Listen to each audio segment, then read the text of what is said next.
Hello everyone, আশা করছি আপনারা সবাই খুব ভালো আছেন। নতুন একটি ব্লগ নিয়ে আমি চলে আসলাম। রাত 10টার দিকে আপনাদের দাদাভাই মুরগি এনেছে। তো দুপুরে আজকে আমি রান্না-বান্না সবই করেছি। কিন্তু মুরগি এনেছে, তার এখন মাংস খেতে ইচ্ছা করেছে। তো বলল যে রান্না করো। কি করার, এখন সবই করতে পারি আরকি। ব্যাপারটা হচ্ছে এখন 10টা মুরগিও একসাথে কাটতে পারি। তো যাই হোক, মুরগি কেটে ক্লিন করে তারপরে হচ্ছে পেঁয়াজ, রসুন এগুলা কাটছি। আর এদিকে দেখো আমার মেয়ে খেলা করছে। কারণ রান্নাবান্না করতে হবে। দুপুরে সব কিছুই করেছিলাম রান্না রাতের জন্য, মোটামুটি হয়ে যেত। কিন্তু এখন হচ্ছে মাংস রান্না করব, আর সাথে হচ্ছে পোলাও মানে পোলাওর চাল এনেছে, তো পোলাও রান্না করব এই আর কি। তারপরে হচ্ছে যে পেঁয়াজ দিয়ে দিলাম, আর হচ্ছে সাথে দিয়ে দিয়েছি তেজপাতা। পেঁয়াজটা একটু ভেজে নেব, মাংসটাও ভেজে নেব। তো সবথেকে বড় ব্যাপার হয়েছে, আমি যখন রান্না করছিলাম, রান্না করতে করতে আমার হচ্ছে গ্যাস চলে গিয়েছে। তো অসুবিধা হয়নি। তারপরে হচ্ছে আমি আম মানে আমার ইন্ডাকশনে রান্না করেছি। আর এখানে মাংসটা কেটে নিয়েছি তো। তো এই যে লবণ, হলুদ আর হচ্ছে লঙ্কার গুঁড়া, সরিষার তেল দিয়ে মেখে নিয়েছি। এটা কিন্তু ফ্রাই করব। তো আগে এমন একটা সময় ছিল যখন কিছুই করতে পারতাম না। মুরগি কাটা তো দূরে থাক, যখন মানে হোস্টেল লাইফে পড়াশোনা করেছি তখনও করতে পারতাম না। মানে মুরগি কাটা ভয় লাগতো। আর এখন কি বলবো, এখন বাসায় যতগুলা মুরগি আনা হয়, মাসের ভিতর যে কতবার মুরগি কাটি আমি তার কোনো ঠিক নেই। মানে বাসার সবথেকে মুরগি কাটার এক্সপার্ট আমিই হয়ে গিয়েছি এখন বাসার। আগে তোমাদের দাদাভাই কেটে দিত, এখন আমি তার থেকে ভালো কাটি। এখন আর সে কাটেও না, সে ধরেও না, আমি সব কাটাকুটো করি। তো যাই হোক, তারপরে এই যে মাংসটা না একটু ভাজা ভাজা করে তারপরে হচ্ছে আমি হচ্ছে আলুগুলাও দিয়ে দিলাম। আলুটা একটু ফ্রাই করে দেবো, নতুন আলু সেই কারণে হচ্ছে।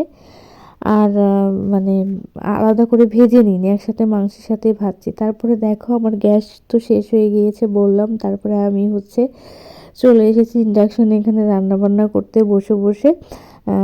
এই আর কি। কালকে সকাল ছাড়া তো আর গ্যাস আনা হবে না, তো অসুবিধা হয় না, ইন্ডাকশনে রান্না করতে আমার ভালোই লাগে। এখানে এই যে মাংস যে ভাজছিলাম তখন তো মশলা দিইনি, এখন এখানে মশলা দিয়ে দিলাম। আদা, রসুন, জিরা, লঙ্কা, একটু ধনিয়াও দিয়েছিলাম, সব একসাথে ব্লেন্ডারে পেস্ট করে নিয়েছিলাম। এখন লবণ দিচ্ছি, একটু হলুদ দিচ্ছি, আর এখন হচ্ছে জাস্ট কষিয়ে কষিয়ে রান্না করব। খুব একটা বেশি মাংসে জল দিব না, কারণ মাংসে জল দিলে ভালো লাগবে না আর কি। এখন আমি মাংসটা ঢেকে নিলাম। আর হচ্ছে মটরশুঁটি বেছে নিচ্ছি, বছরের প্রথম মটরশুঁটি খাচ্ছি। এর আগে তোমাদের দাদাভাই আর বাজার থেকে মটরশুঁটি আনেনি। মটরশুঁটি আমার খুবই পছন্দের একটা খাবার। তো ভাবলাম যে এনেছে, তাহলে পোলাও যেহেতু রান্না করব, পোলাওতে হচ্ছে একটু মটরশুঁটি দিব। এখানে মাংসটা কিন্তু প্রায় হয়ে এসেছে দেখো। আমি মাঝখানে একটু কষিয়ে একদমই সামান্য জল দিয়েছিলাম, তো তোমাদের সেটা আর দেখাইনি। তো এই যে এখানে হচ্ছে একদম গরম মশলা বাটা দিয়ে দিলাম। মাংসটা কিন্তু দেখতে ভীষণ ভালো হয়েছে, খেতেও আশা করা যায় ভালো হবে। এখন আমি মাংসটা জাস্ট নামিয়ে নিব, তারপরে হচ্ছে পোলাওটা বসিয়ে দেব। রাত হয়ে গিয়েছে, মানে এখন বাজে প্রায় 11টার বেশি। খেতে খেতে 12টা বেজে যাবে আর কি। কারণ এত রাত করে তোমাদের দাদাভাই এনেছে, কি আর বলবো, এখন আর রাগ করতেও পারি না। তো এখানে দেখো আমি হচ্ছে তেল দিয়ে দিয়েছি, আর এই যে গরম মশলা আর তেজপাতা দিয়ে এখন পেঁয়াজটা দিয়ে দিব। দেখো পেঁয়াজটা অনেকটাই কেটেছিলাম, ভেবেছিলাম পেঁয়াজটা ভেজে বেরেস্তা করে উঠিয়ে রাখবো, কিন্তু এখন আর সেটা করছি না। পেঁয়াজটা বেরেস্তা করেই তার সাথে চালটা ভেজে নিব, তাহলেও ভালো লাগবে খেতে, মন্দ লাগবে না। তো দেখো এই যে পেঁয়াজটা বেরেস্তা করে নিয়েছি এবং চালটাও ভেজে নিয়েছি। এখন হচ্ছে মটরশুঁটিটা দিয়ে দিলাম আর কি। মটরশুঁটি দিয়ে খুব বেশি নাড়াচাড়া করতে হয় না, তাহলে মটরশুঁটির মানে কি বলবো, উপরটা মানে দেখতে খারাপ হয়ে যায় আর কি। তো এই যে এখন হচ্ছে জল দিয়ে দিব। চালটা আমার খুব ভালো ভাজা হয়ে গিয়েছে। তো দেখো কত সুন্দর কালার লাগছে। আর মটরশুঁটি দিয়ে তুমি খিচুড়ি, পোলাও যেটাই করো খুবই স্বাদ হয়। আর আমার মেয়ের আজকে এত বেশি খিদে পেয়েছে, বারবার বলছে মা তাড়াতাড়ি রান্না করো। মানে ও পোলাও খাবে, বাচ্চা মানুষ তো। তো দুপুরের রান্না করা কিছুই খাবে না, তো বললাম তাহলে একটু ওয়েট করো। আজকে সে একা একাই বলছে আমি হাত দিয়ে ভাত খাবো। তো দেখা যাক, একা একা ভাত খেলে না খুব ভাল লাগে। তো দেখো আমার পোলাওটা হয়ে গিয়েছে একদম পারফেক্টভাবে। নামানোর আগে কিন্তু একটু চিনি দিয়েছিলাম, তো সেটা তোমাদেরকে দেখাইনি। এখন আমার মেয়ের খাবারটা আগেই দিয়ে দিব, কারণ ওর অনেক খিদে পেয়েছে, আগে ও খেয়ে নিক, তারপরে হচ্ছে কথা, তারপরে আমরা খেতে বসবো আর কি। তো দেখো এই যে মটরশুঁটিগুলা কত সুন্দর মানে কালার হয়ে আছে একদম। গা মানে মটরশুঁটির গাটাও অনেক সুন্দর আছে আর কি দেখতে। তো এই যে দেখো এখানে আমি আবার তার মাঝে সালাদ কেটে নিয়েছি। তো সেটাও হচ্ছে পেঁয়াজ, তারপরে মরিচ, তেল লবণ দিয়ে মাখিয়ে নিচ্ছি খুব সুন্দর করে। তো এই যে এখন আমরা মানে মাখিয়ে নিলাম। আমার মেয়ে তো সালাদ খাবে না, আমরা খাবো। তো মাংস পোলাওর সাথে সালাদ না হলে ভালো লাগে না।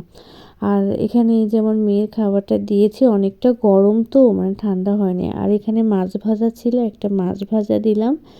আর বললাম যে মাংস দিচ্ছি, ঝোল বেশি খেতে পারবে না কারণ ঝাল আছে একটু, যেহেতু মরিচ বাটা দিয়েছি। আর হচ্ছে এই যে মাংস দিচ্ছি। সে খুবই এক্সাইটেড, এবার খিদেও পেয়েছে তার, খাওয়ার জন্য বারবার বলছে মাম্মা তাড়াতাড়ি খাবার দাও, আমার অনেক বেশি খিদে পেয়েছে। যেদিন বেশি খিদে পায় সেদিন এরকম পোলাও রান্না করলে একা একা হাত দিয়ে যতটুকু পারে খায় আর কি। তো এই যে এখানে দিলাম, পরে আমি হাত দিয়ে মাংসটা ওকে বেছে দিয়েছিলাম, মানে ছাড়িয়ে দিয়েছিলাম। সেটা না হলে মানে ওইভাবে করে এখনও খেতে পারে না আর কি। তো এই দেখো ওকে দিয়ে দিচ্ছি। আর এত ভাতটা না অনেক বেশি গরম ছিল, এই কারণে ও খেতে পারছিল না, বলছে মানে বলছে আমার হাতে গরম লাগছে। আমি বলতেছি সাইড থেকে খাও। আর ভাতে আসলেই ধোঁয়া উঠছে, একদম গরম ভাত, অনেক গরম লেগেছে। তো যাই হোক তেমন সমস্যা হয়নি, পরে আস্তে আস্তে ও খেয়ে নিয়েছে, পরে আমরাও খেলাম। মাংস পোলাও সব কিছুই অনেক বেশি টেস্ট ছিল, কিন্তু আমার আজকে না অনেক বেশি কষ্ট হয়েছে। মানে আজকে মনে হচ্ছিল না যে এই টাইমটাতে রান্না করি, যেহেতু দুপুরে রান্না করেছি। তো তোমরা সবাই ভালো থেকো, সুস্থ থেকো, টাটা।